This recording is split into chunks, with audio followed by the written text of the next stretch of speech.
되기를 축복합니다. 오늘은 하나님께 가는 길이라는 제목으로 말씀드리겠습니다. 오늘 이 본문을 보면 주로 레위기에 나오는 그런 많은 제사를 드리기 위한 그런 기물들, 기구들 이런 것을 주로 만들고 있고, 그래서 참 제목을 뭐로 잡을까? 항상 제목이 제일 문제예요. 제가 잘 잡는 것도 아니지만은 뭘 생각할까 하다가 그걸 가만히 보니까 이게요, 하나님께 가는 길이라 그렇잖아요. 성막이든 성전이든 그 하나님께 가는 길을 설명해 놨어요. 그래서 오늘 여러분에게 하나님께 가는 길이라는 제목으로 말씀드리고자 합니다. 지난주는 우리가 다윗의 유언을 따라서 솔로몬이 하나님의 영광을 위해서 성전 건축을 결심한 이후 솔로몬이 이 성전을 하나님이 나타나셨고 또 다윗이 지정한 그 곳에 성전을 세운 것이죠. 정말로 우리가 하나님의 이 소원, 또 전도자의 그 소원, 거기에 맞는 인생을 산다면 최고의 축복의 인생이 아닌가 이래 봅니다.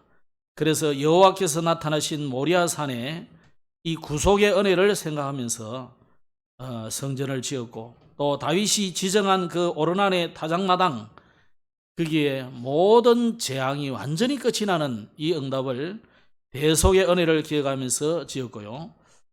이제는 이 성전을 통해서 하나님이 영원한 이 하나님의 나라의 모형을 우리에게 보여주고 있기 때문에 영원하신 하나님의 이 보좌의 은혜, 이것을 기억하면서 우리가 또 이번 주간에도 여러분의 남은 생애를 정말 망대 만드는, 성전 만드는 응답의 발걸음이 되기를 축복합니다. 그럴 때 하나님이 여러분을 세우고 능력으로 함께 하실 것입니다. 그럼 오늘은 하나님께 가는 길이라는 제목인데, 구약은 성전을 통해서 설명하고 있습니다. 그래서 성전에 들어가기 전에 문 앞에서 이 물을 이렇게 뿌려서 정결하게 합니다. 저도 이번에 기장의 성당, 천주교 성당을 이제 지어놓고 새로 안 가봐서 한번 가보니까 그나마도 한국 성당, 특히 기장의 성당은 다행히 우상이 그리 많지는 않아요. 입구에 마리아 상이 있고 또 제단 앞에도 예수 상이 있고 마리아 상이 있고 그렇지, 그렇게 유럽처럼 많지는 않더라고. 참 다행인 것이다. 왜 그럴까요? 이 기장의 분위기가 굉장히 보수적인 이 현장이라서 좀 그런 것 같아요. 그리고 또 이제 아마 천주교 파송된 그런 신부가 아마 조금 그런 그 우상을 많이 섬기는 그런 선교의 재단 소속이 아니고 아마 조금 그래도 다행인 그런 좀 그 개신교적인 생각을 가진 신부가 왔나, 제 혼자 그런 생각을 했었습니다. 근데 이제 저 일광에 가면 콘벤투알 수도원이라고 있어요. 그 삼덕 거기 보면, 거기도 보면은 들어가 보면 별로 우상이 별로 많지 않아요.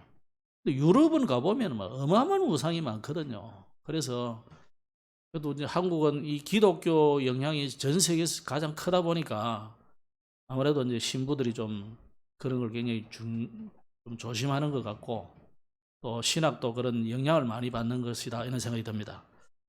어쨌거나 구약은요, 뭘 말하냐면 구약에 여러 의식들이 많습니다. 그 중에서도 이제 이 성당을 가보니까 이제 들어가면 그 예배당에 들어가면 맨 앞에다가 이렇게 손을 씻는 세수대야 조그마한 게 하나 있어요. 모르는 사람은 잘 몰라요. 그게 이제 손을 씻는 것입니다. 이 구약의 모습을 그대로 많이 해놓은 거죠.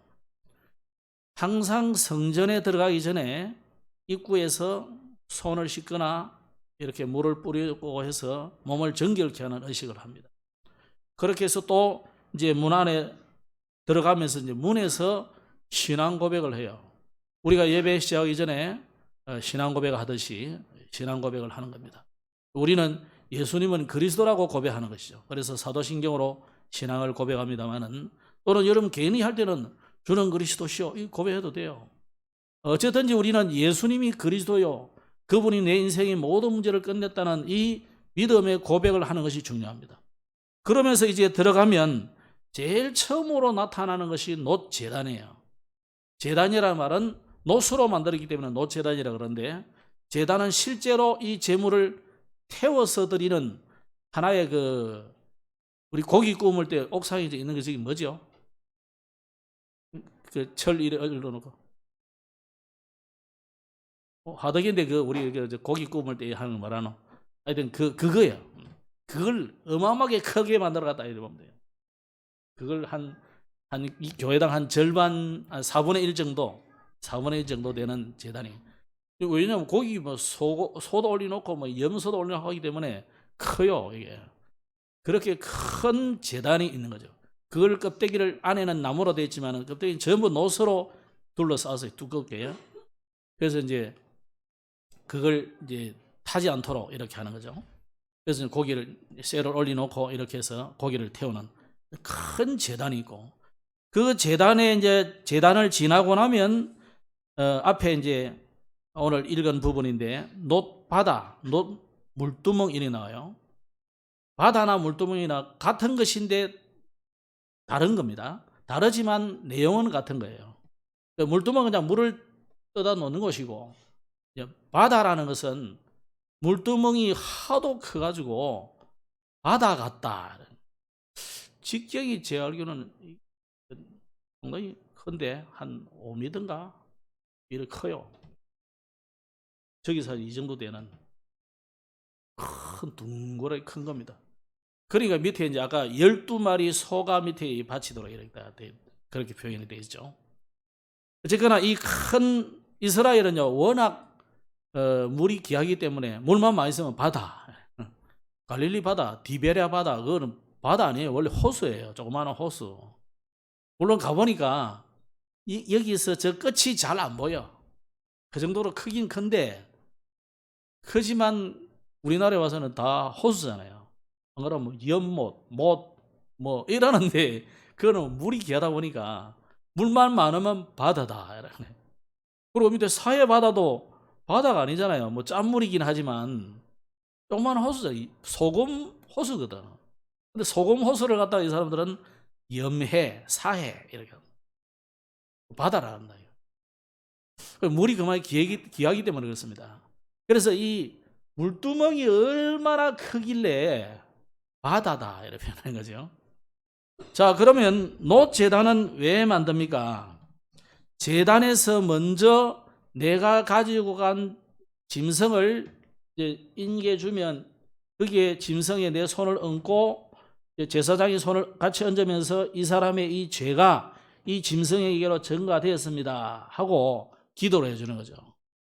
그러면 내 모든 죄와 허물을 이 짐승이 다 지고 이제는 이제 제사장과 레위인과 함께 이 짐승을 잡으러 같이 가는 거죠. 혹은 혼자 잡기도 하고, 그렇게 해서 모든 짐승을 잡아서 껍데기를 벗기고 속 내장을 내고 태울 것은 태우고 버릴 것은 버리고, 그럼 이 제물을 가지고 제단에 올려놓고 이제 태우는 거죠. 자, 내가 죽어야 되는데 이 짐승이 내 대신 죽은 거예요. 내 모든 죄와 허물을 이 짐승이 전부 담당했단 말입니다. 즉 예수님이 죄 없으신 하나님이신 그분이 오셔서 내 모든 죄를 전부 다 담당했다는 겁니다. 그래서 희생제물로 드리신 이 예수님의 십자가의 보혈로서만 하나님을 만나고 하나님의 말씀을 들을 수 있고 우리의 모든 죄에 사함을 받게 된다. 그래서 피 흘림이 없이는 죄 사함이 없게 되는 겁니다. 자, 이 제단에 짐승을 태우고 그 다음에 들어가는 것이 놋바다와 물두멍인데, 이 바다라는 것은 고대에는 굉장히 갈 수 없는 이 죽음과도 같은 것을 바다라고 합니다. 그래서 이 바다라는 것은 두렵고 죽음의 상징이고, 거기는 용과 같은 이런 하나님을 대적하는 세력들이 있다는 것을 그런 의미로 하는 거죠. 그래서 누구든지 예배하러 오는 사람들은 제물을 반드시 이 바다의 물에 씻어야 되고 자신의 몸도 씻어야 되고 제사장의 몸도 물두멍의 물로 씻어야 되는 거죠. 그리스도의 보혈의 피로 우리의 모든 몸, 영혼까지 정결하게 씻겨져야 하나님께 나갈 수 있다는 겁니다.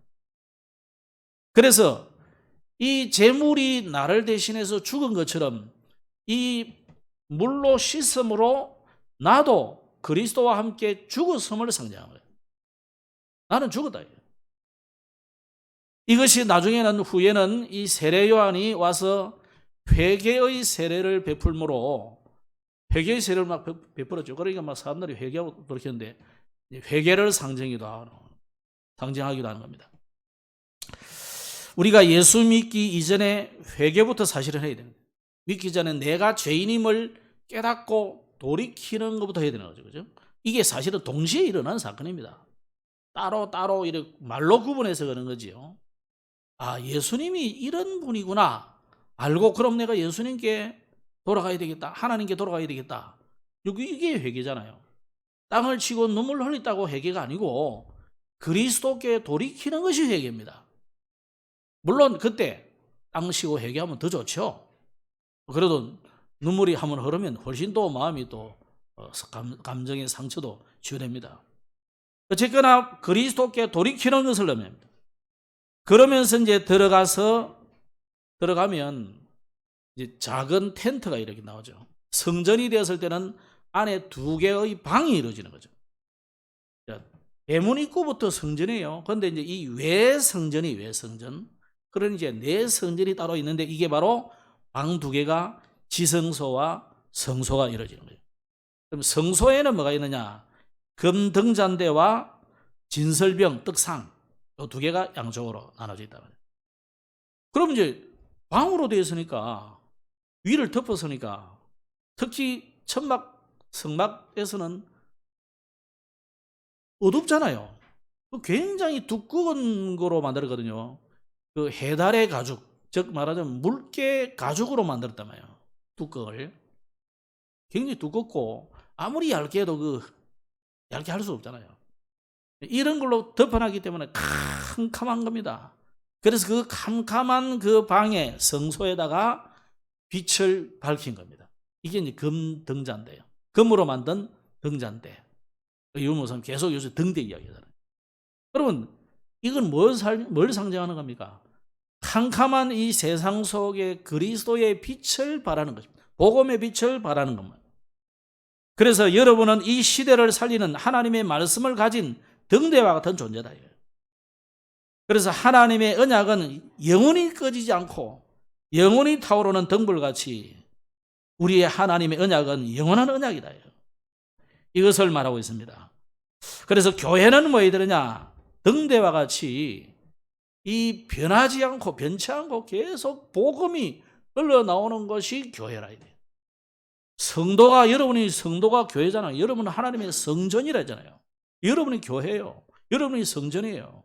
여러분의 입에서, 여러분의 삶 속에서 세상 말, 하소연, 불신앙, 욕, 이상한 말 낼 게 아니라 끊임없이 하나님의 말씀, 끊임없이 복음이 흘러나와야 돼요.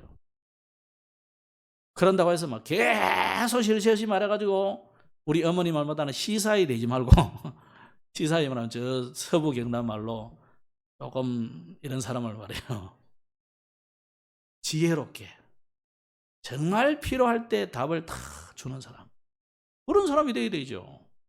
우리가 뭐 불신자하고 놀아줄 수도 있죠. 이야기도 할 수 있고 농담도 하고 우스갯소리도 하고 할 수 있지만 진짜 그 사람이 곤란한 시대에 어려움 당했을 때 삶을 도와주는 정도가 아니라 복음으로 답을 줘야 돼요. 어떤 탈북자가 보니까 탈북해가지고 너무 어려웠는데 어떤 사람이 만났는데 중이 이 사람에게 그 당시 중국 돈 뭐 상당히 많더라고요. 그걸 그냥 선뜻 주더라는 거예요. 그리고 살아남아서 한국으로 가라 하더라고요. 그 한국으로 왔는데 나중에 전혀 그 부분을 못 만나는 거예요. 그러면 아직까지도 안타까워. 그 스님을 만나야 되겠다. 아니 중이 도와준 것도 그리 기뻐하는데요. 그리 그립고 그러는데 여러분 하나님은 우리를 구원하셨잖아요. 그러면 이 받은 구원의 은혜를 평생 우리가 하나님 앞에 기억하고 전달해야 됩니다. 이걸 말합니다. 그러면 한쪽에는요, 떡상과 진설병인데, 이제 상이죠. 이 떡상. 우리가 성찬식 할 때 하는 거 그대로 똑같다 생각하면 됩니다. 좀 나쁘게 말하면요, 여러분 제사 지낼 때 떡 많이 올려놨잖아요. 시루떡 올려놓듯이. 똑같습니다. 그게 그대로입니다. 그래서 진설병이란 말은 그 떡이 하나님이다 이런 뜻이에요. 하나님의 얼굴 뭐 이런 뜻이에요. 떡이. 그러니까 진설은 이제 설치해놨다 이런 뜻이지만 그 원어적인 의미는 그런 뜻이에요. 그럼 떡이 어떻게 하나님이요? 그래서 예수님이 뭐랬냐면 나를 먹으라 그랬잖아요. 그죠? 나를 먹으라. 아니, 예수님 잡으란 말이 아니고 예수님의 말씀, 예수님의 그 언약을 붙잡고 여러분이 밥을 먹듯이 잘가장 씹어 먹듯이 짐승이 소가 양이 밤새도록 그 떠도온 거 다시 그 집 내가 먹고 되새김 하듯이 이렇게 하나님의 말씀을 먹으라. 그래야 여러분이 생명을 얻게 된다. 그래서 떡상과 진설병, 하나님의 말씀, 변치 않는 이 언약의 말씀을 여러분이 가져라요. 그렇게 해서 지성소 앞으로 다가서면 방이 하나 또 있으면서 그 방은 지난주 말씀한 대로 휘장으로 가려져 있는 거죠. 휘장으로. 그 휘장 양쪽에는 그림이 그룹, 서랍, 이 천사의 그림이 그려져 있고 감히 안으로 지성소로 들어가지 못하도록 딱 막는 그런 그림이 되어 있어요. 그러면서 실제로 성전 당시에는 그 앞에 레위인 경비병들이 서 있습니다. 왜냐하면 안으로 들어오지 못하도록. 들어가서 본인도 죽고 이스라엘이 화를 당하면 안 되니까 경비를 하고 있는 거죠. 자, 거기에 입구에는 뭐가 있냐면 분향단이 있어요. 그러니까 금등잔대와 다르게 이제 여러분이 우리가 뭐 제사 지내는 집에는 옛날에 향로 있었잖아요. 그거예요, 그거. 그리고 현충원에 있는 데 가보면은 뭐 대통령이나 가면은 뭐 가지고 꽂고 일중 하나 향 피우는 그걸 말합니다. 그게 그대로입니다. 이렇게 해서 분향단입니다. 향은 뭐냐? 성도의 기도를 의미하고 이 기도가 하나님께로 올라가고 또 하나님이 응답해 주시는 것을 그대로 말하는 거예요. 그러면서 지금도 성령께서는 성도를 위하여 끊임없이 중보의 기도를 하고 계시는 것을 의미하는 겁니다. 그래서 여러분의 기도가 반드시 하나님 앞에 상달되고 올라가고 있음을 의미하는 거죠. 자, 그렇게 해서 지성소에 들어가면 지성소는 아무나 함부로 들어갈 수 없습니다.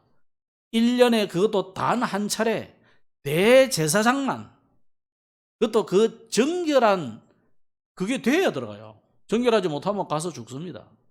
그래서 대제사장만 1년에 단 한 차례 온 백성과 인류의 죄를 지고 들어가는 거죠. 들어가서 지난주 말씀드린 대로 딸랑딸랑 옷에는 방울을 달고 다리에는 줄을 묶어요. 묶어놓고 가는 겁니다. 혹시나 우리가 알지 못하는 죄로 인해서 대제사장이 돌아가시면 안 되니까 그러면 건지러 가다가 죽고 이래야 되니까요. 큰 불상사가 생기잖아요. 그래서 대제사장이 들어가서 피를 바르고 뿌리고 이렇게 하나님 앞에 기도하고 이제 돌아오는 거죠. 이 지성소에는 단 하나 언약궤가 있습니다. 언약궤에는 3가지가 들어있죠. 하나는 십계명 돌판과 아론의 쌍난 지팡이와 그리고 또 하나는 만나의 항아리가 들어있습니다. 자, 이거는 하나님이 이스라엘 백성들에게 주신 언약이요. 또 하나는 그 언약을 따라서 너희들을 지금까지도 인도하셨음을 말하고, 그죠? 이걸 계속 우리에게 언약으로 주신 것입니다. 그런데 이 지성소와 성소가 가로막혀 있던 이 휘장이 그리스도이신 예수님이 십자가에 돌아가시는 그 순간 위에서부터 아래로 찢어져서 둘로 나눠졌다는 거예요.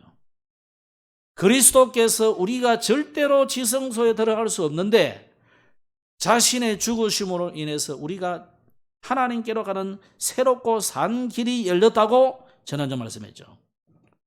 그러면 구약의 이런 이 성전을 통해서 하나님께 가는 길을 설명했는데, 그런데 이 하나님께 가는 길을 설명했지만은 이게 잘 안 돼요.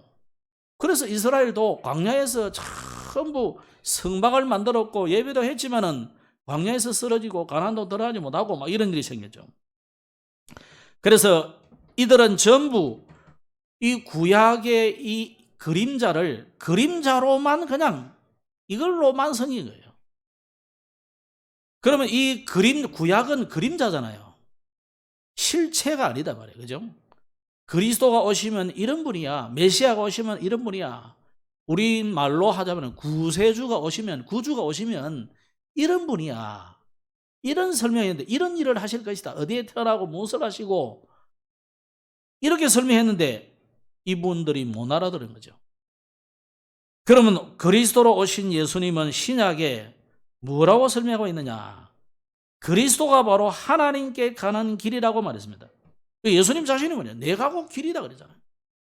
너희들이 기다리고 너희들이 가려고 하는 그 하나님께 가는 길이다. 나로 말미암지 않고는 아버지께로 올 자가 없느니라 그랬습니다.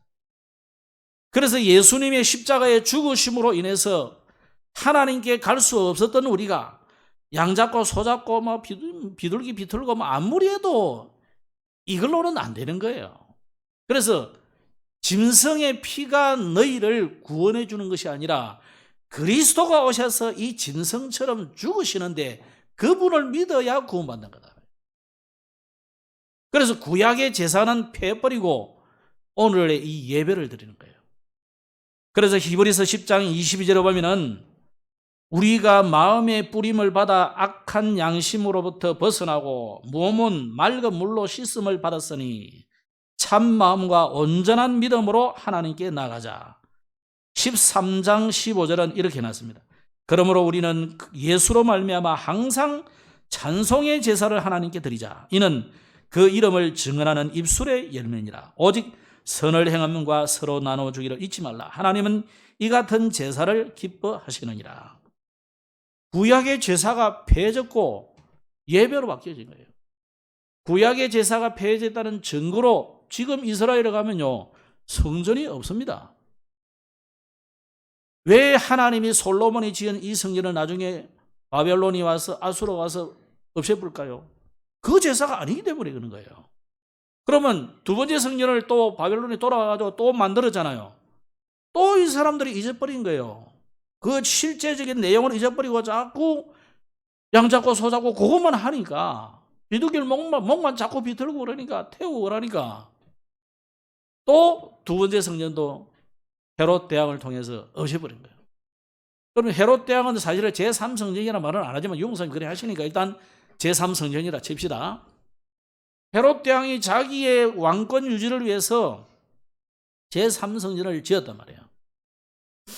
학자들은 제3성전을 완전히 흐리고 지었다는 말도 있고 또 학자들은 이런 말도 있어요. 그 성전을 더 크고 화려하게 증축했다 이런 말도 있어요. 어쨌거나 이걸 43년 동안 지었다 이것도 왕권 유지하려고 오래 지은 거예요. 이렇게 화려하게 크게. 하나님은 로마를 보내가지고 이 성전도 완전히 돌 하나도 돌 위에 남지 않고 엎어버렸어요. 워낙 화려하게 귀금속 은금이 많다 보니까 로마 군인들이 그 성전을 파괴시킬 때 연한 돌이 아니잖아요. 여러분 기장성역 가보면요 어마어마한 큰 바위들 아닙니까? 지금도 통곡의 벽에 가보면은 벽에 돌이 어마어마합니다. 큽니다. 그런 거를 그 밑에 빠져있는 그 금, 은, 보석 꺼내기 위해서 지뢰 데려가 빼가. 그러니까 성이 돌 위에 돌 하나도 남지 않고 다 무너뜨려 버린 거죠. 왜 그렇습니까? 하나님은 그 제사를 기뻐하지 아니하신다는 거예요. 아이 그럼 하나님이 그렇게 해라 해놓고는 왜 그럽니까? 그러니까 의미를 못 알아들어서 그래요. 오늘 여러분 알아듣기를 주 이름으로 축복합니다. 그래서 대속죄 제사를 드리는 그래 또 그 제사도 필요 없다 이거예요. 오직 예수님의 속죄의 죽음으로 끝이 나버리다. 전에는 짐승의 피를 드렸다면 이제는 예수의 피로 끝내버리다는. 그래서 히브리서 9장 21절에 율법을 따라 그의 모든 물건이 피로서 정결하게 되나니, 실제로 이 피, 양의 피를 받아가지고 이 제단 뿔이 바로 그랬다는 거예요. 제단 뿔에. 그러면 이 양이 죽어서 그 피를 바르고 뿌리고 그런다고 해서 내 죄가 사해집니까? 아니 출애굽하는데 이스라엘 백성들이 진짜로 양 잡아가지고 그거 묻고 그 피를 문설주 문인장에 바른다고 그게 해방됐습니까? 하나님의 약속이잖아요. 그리스도가 오셔서 너희 모든 문제를 해결하심으로 너희들이 해방된다는 말이거든요. 요걸 자꾸 잊어버리는 거죠. 그래서 피 흘림이 없은즉 사함이 없느니라. 히브리서 4장 14절에는 이스라엘은 대제사장이잖아요. 그런데 예수님 당시에는 또 불법적으로 제사장이 둘이나 있었어요. 사위도 제사장, 장인도 제사장. 그러니까 제사장 둘이서 다 해무치하는 거예요. 지금. 뭐 해무치하으니까 그게 나쁘다 좋다 그 이전에 성경에 없는 거잖아요. 하나님 그래 하지 마라 그러잖아요. 그래서 예수님이 성전을 청결하신 거예요.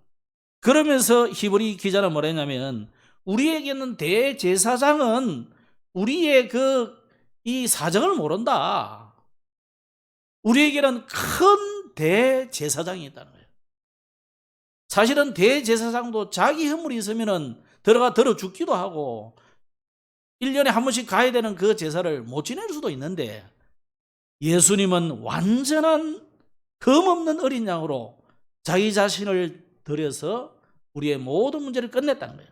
그래서 히브리서 4장 14절 그러므로 우리에게 큰 대제사장이 계시니 성천하시니 곧 하나님의 아들 예수시라. 우리가 믿는 도리를 굳게 잡을지어다. 히브리서 9장 11절 이하에는요.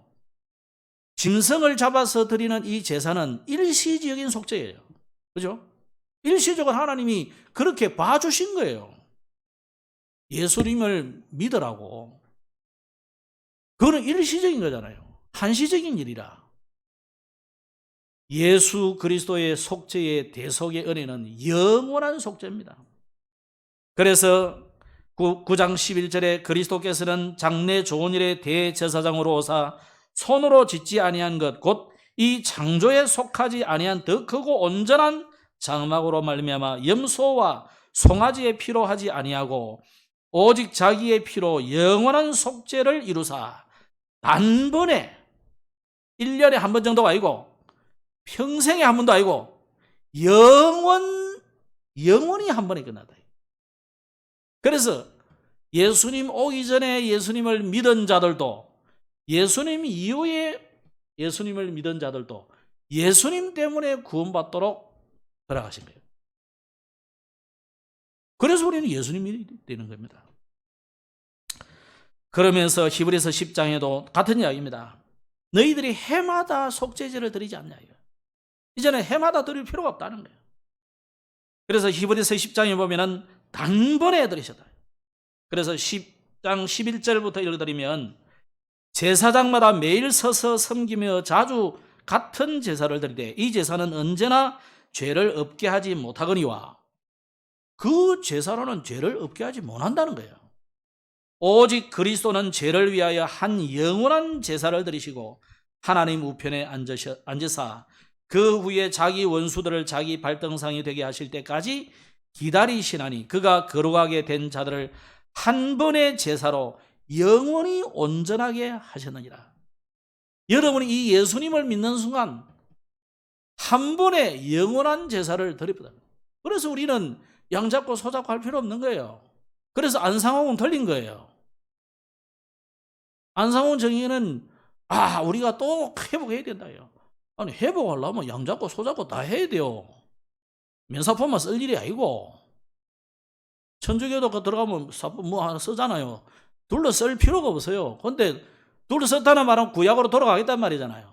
성전에 들어오면서 손을 씻고 그러면요, 그대로 하겠다면, 그러면 양자고 소잡이 하려면 다 해야지. 왜 이건 하고 저는 안 하고. 중요한 걸 해야 되죠. 중요한 건 쏙 빼놓고, 그렇게 필요 없는 건 이런 것만 자꾸 하자는 거예요. 둘러서고, 손 씻고, 예수님이 그랬어요.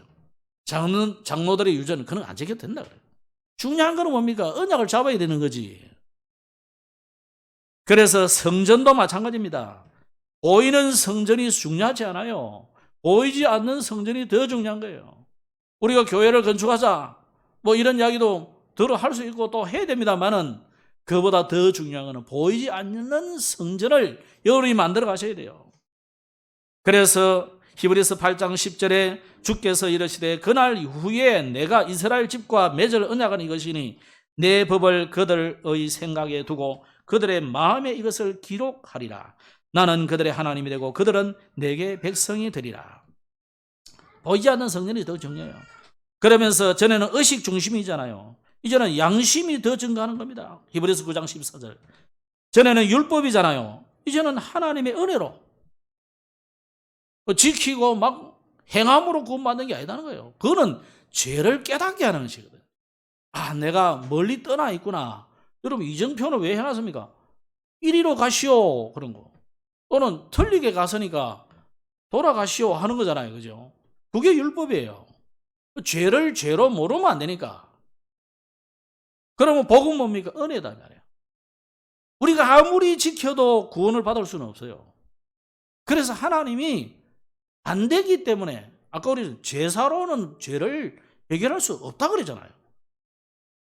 오늘 여러분 의심스러운 성경 구절 해놨으니까 이번 주간에 히브리서를 한번 쭉 읽어보세요. 너무너무 어마어마한 말씀을 쭉 해놨어요. 그리고 구약에 대한 걸 완전히 주석을 다 달아놨어요. 그래서 우리는 의식 중심이 아닌 여러분이 양심으로, 믿음으로, 양심이란 말은 믿음으로 이 말이에요. 또 율법을 지킴으로 아닌 하나님의 은혜로 우리가 구원받은 것입니다. 그러면 이 성전은 뭡니까? 첫 언약이잖아요. 이제는 새로운 언약이 필요한 거예요. 그리스도가 새 언약이에요. 사실은 첫 언약이면서 새 언약이죠. 자, 첫 언약이 무엄하였더라면 둘째 것을 요구할 일이 없었으리니와 그들의 잘못을 지적하여 말씀하시되 주께서 이르시되 볼지어다 날이 이르리니 내가 이스라엘 집과 유다 집과 더불어 새 언약을 맺으리라. 여러분들 이단들이 욕을 가지고 또 이상한 자기가 하나님이다 이러고 만들어가는데 그 말이 아니에요. 그리스도께서 십자가에서 이루시는 완벽한 언약의 제사, 그것이 언약이라. 전에는 대제사장만 지성소에 들어갔는데 이제는 누구든지 들어갈 수 있게 됐어요. 히브리서 10장 18절. 그래서 성소에 들어갈 담력을 얻었다 그래서.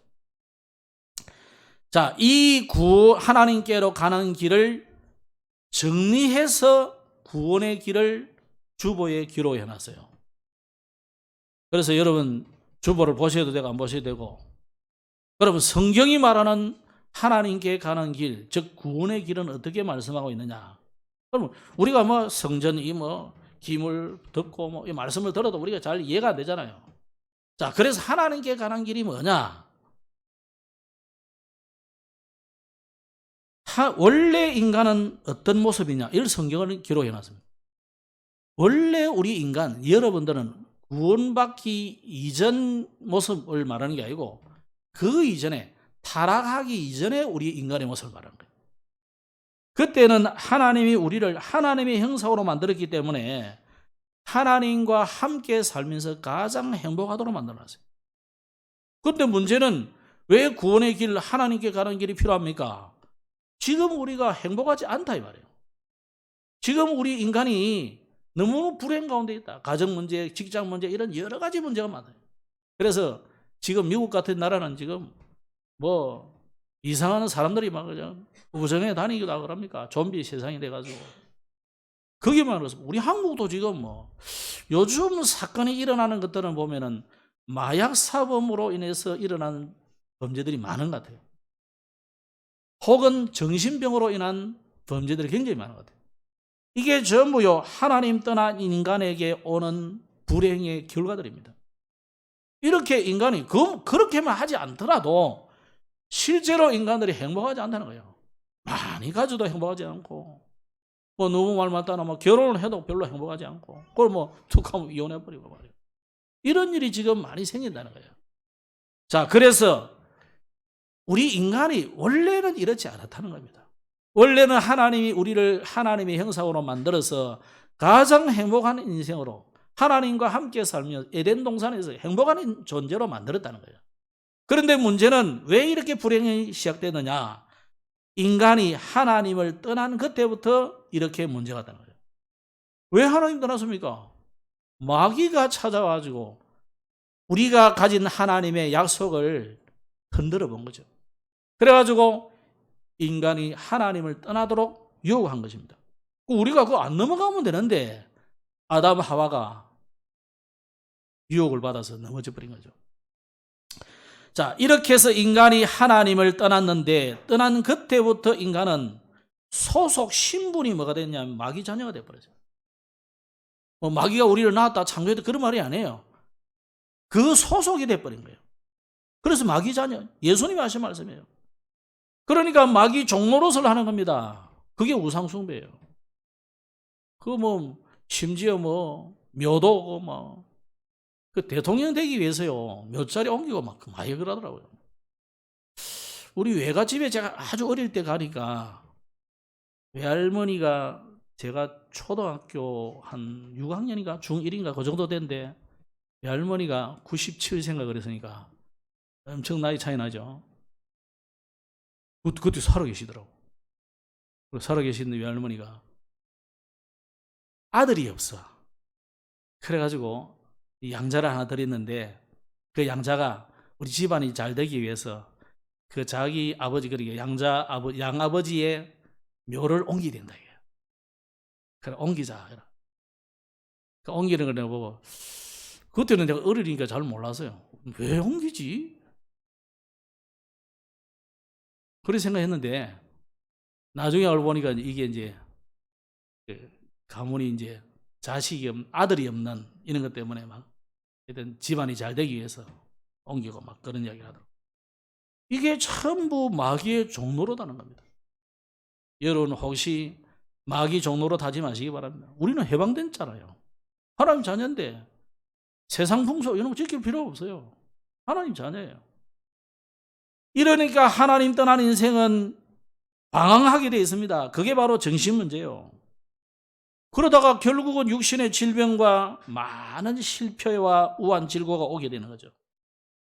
결국 인간은 생로병사라 어디로 갑니까? 죽음이 다가오잖아요. 그러면 그 내세 문제가 오죠.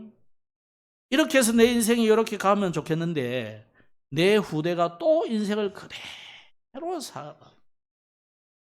그렇게 싫어하던 아버지를 아들은 그대로 그 인생을 닮아가. 딸은 어머니의 여인의 인생 안 닮고 싶은데 엄마를 그대로 그 인생을 닮아가. 얼굴만 닮아가고 성질만 닮는 게 아니더라고. 인생을 닮아가.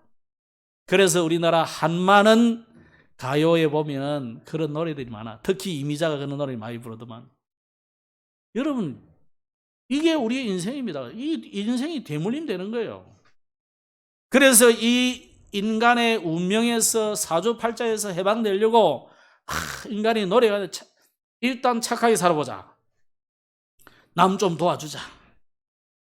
그럼 또 다 좋아하잖아요. 아이고 착한 일 한다면서 선한 일 하시네요. 여러분 심지어요, 불신자라도 아주 싫어하는 사람에도 기도해 줄게요 이러면요, 싫어할 사람은 거의 없습니다. 100에 99는 다 좋아합니다. 기도해 줄게요 이만 해도 좋아한다니까요. 그만큼 불안하단 말이잖아요. 힘들다는 말이잖아요. 사람들은요 지금 그 말만 들어도 위안이 된단 말이잖아요. 그만큼 지금 사람들이 어렵단 말이잖아요. 그것만 해도 착한 일이라. 자, 거기다가 인생 고민을 말하죠. 그게 고사와 말로 해서 철학이죠. 지금 종교는 얼마나 많이 생깁니까? 우리는 종교가 아니다 하면서 종교처럼 하는 게 많아요. 특히 마음 수련은 이런 거예요. 종교 아니다 하면서 종교처럼 하거든. 아주 요즘은 전도도 하러 다니더만요. 마음소리는 오라고. 다 종교입니다. 결국 종교라는 것은 뭐냐? 저주와 다가오는 재앙을 해결하기 위해서 인간이 노력하는 그 노력이 종교예요. 그래서 뭐 절대자 하나님이 있다면 찾아가서 내가 좀 단판을 짓고 좀 해결받고 싶다 이 말이잖아요. 그 인간의 노력이 가상하고 좋은 것이지만은 그걸로는 인간이 해결이 안 되는 거예요. 왜 해결이 안 됩니까?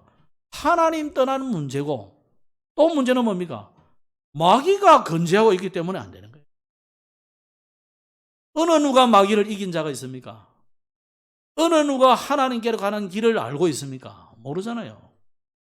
하나님께 가는 길이라는데 전부 가짜이고 참된 길이 아닌데 심지어 하나님이 알려주는데도 못 알아들어가지고 딴짓 하는데 어떻게 하나님께 가겠습니까? 하나님 만날 수 없어요. 그래서 하나님께서 우리에게 주신 유일한 하나님께 가는 길, 저주에서 해방되는 길, 사단을 이기는 길로 하나님이 처음부터 여자의 후손을 보내주겠다고 약속하신 거예요. 그분이 이사야는 뭐라고 했습니까? 처녀가 잉태하여 아들을 낳을 것이다 그랬어요. 마태복음 1장 19절은 그분이 다윗의 왕가에 오셨습니다. 그래서 베들레헴에 오셨어요. 그분이 요셉의 가문에 마리아의 아들로 오셨어요.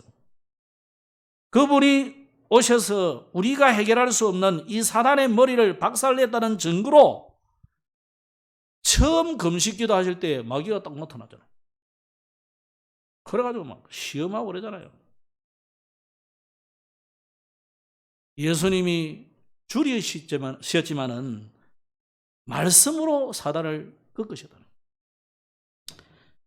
자, 하나님이 유일한 해결책을 주신 그리스도는 우리가 해결할 수 없는 이 하나님께 가는 길, 저주를 해방받는 길, 사단을 이긴 권세를 주시는 참 선지자, 참 제사장, 참 왕을 이 일을 한꺼번에 다 해결하신 분이에요. 그래서 성경에는 모세라든지 사무엘이라든지 다윗이라든지 이런 인물들을 계속 세운 이유는 가만히 보세요. 이 인물들이 대부분 세 가지 일을 거의 다 완벽하게는 아닌데 하셨다니까. 심지어 다윗도 제사를 지냈잖아요. 하나님. 예배를 집전하고 그랬거든요. 아니 왕인데 그죠? 왕은 사울은 그거 하다가요 저주를 당했는데 다윗은 해도 놔뒀나니까. 심지어 진설병 제사장만 먹는 건데 그걸요 배고프니까 달라 하니까 줘서 먹이다니까. 먹고 안 죽었어요 또. 왜 그럴까요? 사실은 그걸 먹어야 우리는 사는 존재예요. 그죠? 그 진설병을 먹어야 되는 게 아니고 하나님의 말씀 영원한 언약을 내가 가져야 사는 존재잖아요. 그러니까 다윗을 죽이지는 않는 거예요. 하나님. 모세도 마찬가지죠. 사무엘도 마찬가지잖아요. 자, 전부 그리스도의 예표입니다. 그래서 우리는 어떻게 그러면 구원을 받느냐? 이 그리스도이신 예수님을 내 마음으로 믿을 때, 여러분의 마음에 영접할 때 우리가 구원받는 거죠. 그래서 마음으로 믿는 바를 입으로 시인할 때 구원받는다. 그래서 이걸 내일 할 일이 아니고 다음에 할 일이 아니고 우리가 전도하다 보면 그런 사람들 있잖아요. 아유 다음에 하죠. 다음에 한다는 그 사람은 다 거짓말이에요. 그죠? 그럼 오늘 구원받을 영혼이 아니구나 일단 그렇게 생각하면 돼요. 근데 그래도 한 번 더 이렇게 초청해 보시면 돼요. 저를 따라 하시면 되는데 하시렵니까? 강제로 하지 말고 그래도 오늘도 연습했다 하며 이러지 말고 한 번 더 초청하는 정중하게 하셔야 돼요. 이거는 하나님을 만나는 것이기 때문에 일부러 해달라고 할 필요도 없고요. 우리가 진주를 돼지에게 주지 마라 했는데 그죠? 이 귀한 거를 왜 아무에게나 주겠습니까? 그러면 안 돼요. 여러분을 실적을 위해서 막 교회가 무슨 보험회사처럼 막 따라놓고 막 오늘은 몇 명 그거 안 해도 돼요. 여러분 한 명도 전도 안 해도 구원받아요. 할렐루야. 그건 또 안 믿어지는가 하기 싫은가 왜? 그건 맞아요. 전도했다고 구원받는 게 아니라니까. 안상홍 여러분 만약에 안상훈 갈 일이 있으면 한 달에 한 5명은 전도해야 돼. 가기 싫죠? 전도하기 싫어서. 진짜 우리는요, 전도 안 해도 구원받은 거예요. 전도하기 이전에 구원부도 받은 거예요, 우리는. 감사해서 전도하는 거지. 그래서 예수님을 영접하는 것은 기도를 통해서 하면 된다, 이렇게 하면 돼요. 그래서 영접 기도는 크게 3가지를 딱 들어가야 돼요, 항상. 내가 죄인이라는 것을 깨닫게 해야 돼요. 그걸 고백하도록 해야 돼요. 쥐가 죄인도 아닌데 왜 예수가 필요해요, 그죠? 내가 어렵는데, 나는 능력이 있는데 뭐 한다고 예수가 필요해요, 그죠? 그러니까 내가 죄인이구라를 깨닫고 인식하도록, 인정하도록, 고백하도록, 그게 다른 거더라고요. 그래서 하나님, 저는 죄인입니다.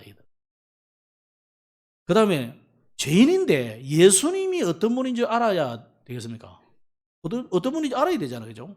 아, 예수님이 그리스도라는 것을 내가 이제 알았습니다. 내 죄와 내 모든 저주를 끝내시고 나를 사단의 설에서 해방시키고 하나님을 만나는 길이신 예수님인 것을 알았습니다. 이러면 더 좋죠. 어쨌든지 예수님이 누군지 알았습니다. 이게 고백이 돼야 돼요. 그럼 모르고 영접하면 안 되잖아요, 그죠? 여러분 집에 누가 띵동 하는데 들어오세요 하면서 문 열어보면 큰일 나잖아요. 총 들고 칼 들고 들어오는 강도 못 잡겠습니까? 알고 영접해야 된다고. 그래서 이 사람이 충분히 그리스도를 알았느냐 이렇게 주시시켜줘야 돼요. 그래서 예수님이 그리스도, 내 인생 모든 문제의 해결자이심을 내가 알았습니다. 알아서 뭐 죄야 돼요, 이제. 그러면 내 마음에 초청하는 걸 해요, 초청. 이제 내가 내 마음의 문을 여니까 내 마음속에 들어오십시오. 그래야 이해가 된 거예요. 이게 안 되는 사람은 영접 기도도 분명히 했는데 여러분 시키는 대로 따라 했기 때문에 예수님 어디 계시고 그러면 몰라. 하늘에요? 교회에 있을걸요? 이런 사람 되세요. 아유, 우리 며느리 마음속에 있어요. 이런 할매도 있어요. 며느리가 하도 강조해가 시키서니까. 그러면 안 되고 내 마음속에 오시라고 이렇게 정중히 초청하도록 다 이렇게 기도하면 됩니다. 그래서 예수님 이름으로 기도하면 됩니다. 그래서 구원받은 자에게 하나님이 어떤 축복을 주시나를 7가지를 설명하시면 됩니다. 이제 당신은 하나님 자녀다. 하나님이 당신 속에 영원히 함께 하시기 때문에 이제는 하나님의 자녀답게 기도하면 하나님 응답하신다. 기도할 때 천군 천사들이 동원되고 기도할 때 하나님이 이 사단의 권세를 완전히 꺾으신다는 것을 확인시켜 주면 됩니다. 그래서 이제는 당신을 통해서 주변의 많은 사람을 살리기를 원한다. 그게 전도고 그걸 전 세계에 가면서 세계에 복음하고 선교고 그런 거예요. 하나님이 이걸 제일 기뻐하시는 거예요. 이제 남은 생애를 뭐 하며 살겠느냐? 전도하며 살아라. 이렇게 해주는 것입니다. 그래서 5가지 확신을 심어주면 좋겠죠. 구원의 확신, 인도의 확신, 승리의 확신, 기도응답의 확신, 사죄의 확신. 이건 여러분도 항상 기억하면 좋습니다. 그래서 유초동부 합숙되는 거는 구인성기사, 구원, 인도, 승리, 또 뭐요? 기도응답, 또 뭐요? 사죄의 확신. 5가지. 그 확신을 다 가도록 하시면 됩니다. 말씀 맺겠습니다. 이번 주간에 여러분의 현장, 산업, 모든 만남에 오늘 우리가 하나님께 가는 길이잖아요, 그죠? 그 하나님께 가는 길은 여러분 하나님 만나버리단 말이에요. 그러면 하나님을 만난 여러분의 현장은 뭐가 돼야 돼요? 지옥이 돼야 돼요. 지옥철을 타야 돼요. 천국 가는 열차를 탄 거예요. 천국 가는 열차 정도가 아니고 천국이 돼야 돼요. 나는 구원 열차 올라타고서 하늘나라 가지요 빵빵 이 정도가 아니고 여러분의 현장이 천국이다. 하나님의 나라. 그 하나님의 나라가 임하도록 기도하시기 바랍니다. 그런데 하나님의 나라에 살고 있는데 우리가 하나님의 나라를 못 누려. 대체로 보면 여전히 지옥같이 살아. 뭐 여러분이 일이 힘들다 안 힘들다 그런 말은 안 해요. 뭐 사건이 있고 문제가 있다 그런 게 말이 아니다. 아니 요셉 다윗 보세요. 그렇게 쫓겨다니고 노예로 가고 감옥으로 갔는데 전부 뭐로 만들어버렸어요? 천국으로 다 만들어버리잖아요. 그렇게 만드시라 이 말이에요. 그렇게 만들도록 기도하시면 돼요. 기도. 내 현장이 하나님의 나라가 임하도록. 그래서 하나님의 나라가 임했다는 말은 하나님의 나라의 권세와 능력, 이게 임했단 말이잖아요. 그죠? 그걸 보고 heavenly power, 맨날 요즘 단어 나오잖아요. heavenly power. heavenly power가 임하도록. 왜냐? 그 힘이 임하지 않으면은 요 사단도 힘이 세거든요. 사단도 힘이 세다니까요. 그러니까 7과 6은 숫자로 치면 하나 차이지만 7은 완전하다는 뜻이고 6은 완전히 모자라는 뜻이에요. 그러나 이 6이라는 단어를 쓴 것은, 사단에게 6이라는 단어를 쓴 것은 사단도 영적인 존재이기 때문에 힘이 엄청나다 이 말이에요. 그래서 우리의 이 육신의 우리의 힘으로서는 사단을 이길 수가 없다는 말이에요. 그래서 내 힘이 아닌 하나님의 능력으로 이겨라고 여러분에게 은혜를 주신 거예요. 오늘 좀 길죠? 한 주 안 볼기 때문에 좀 길게 했습니다.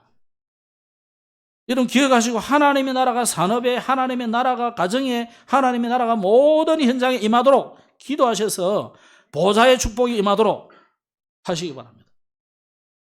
두 번째 결론은 뭐냐? 이번 주 제가 한 주간 없는 동안에 요 주보 펴보세요. 주보. 여러분 보니까 막 주보 내삐리고 하는 사람이 3분의 1이더라고요. 맨날 보는 거니까 뭐 똑같거든. 똑같지 않아요. 이번 주는 바레인 앞에, 뒤에는 당신은 진정으로 평안하고 행복하십니까? 오늘 제가 지금 마지막에 한 거 구원의 길, 요걸 요대로 해놨어요. 근데 저는 이제 설교하니까 이렇게 했고, 여러분이 요걸 그대로 하루에 10번씩 읽으세요. 하루에 10번씩 읽으라고. 규호는 주기도문을 5번 해주니까 앞에 서두를 하더라네요. 하늘에 계신 우리 아버지여. 그래서 내가 참 나쁜 놈이구나. 여러분에게 제대로 안 가르쳐가지고. 이번 주간에는 다른 기도하지 말고, 쓸데없는 기도하지 말고, 하나님 나라 임하도록 기도하고, 요거 하루에 10번씩 읽으세요. 요대로 읽으래. 눈으로 쓱 돌리지 말고 소리를 내서 읽으시라고. 소리를 내 읽어야 내 귀가 듣고, 요 귀로만 듣는 게 아니고요, 이 뇌로, 이 골로를 통해서 뇌가 들어요. 그죠? 그래서 여러분 자신이 들어야 돼요. 그래서 구원의 길 뭐 다 다양하게 잘 하시는 분도 있는데, 이번 주에는 그래 하지 말고 요걸 요대로. 우리는 살다 보면 해결되지 않는 문제 가운데 놓여 있는 때가 많습니다. 가정 문제, 직업 문제. 읽으시라고 이렇게. 매일 10번씩.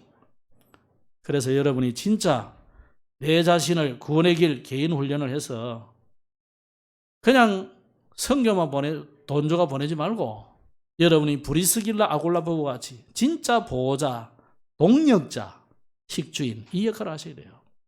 기도하겠습니다. 하나님 감사합니다. 이번 주간에도 하나님께 가는 길을 설명했습니다. 구약에는 그림자로 설명했지만은 신약에는 실체 되신 그리스도가 오셔서 우리의 모든 문제를 다 해결해 놓으셨사오니, 이제는 이 구원의 길을 알고 이제 내 것으로 만들어서 많은 사람에게 전달하는 보호자, 동력자, 식주인의 응답을 받게 하옵소서. 예수님 이름으로 기도드렸습니다. 아멘.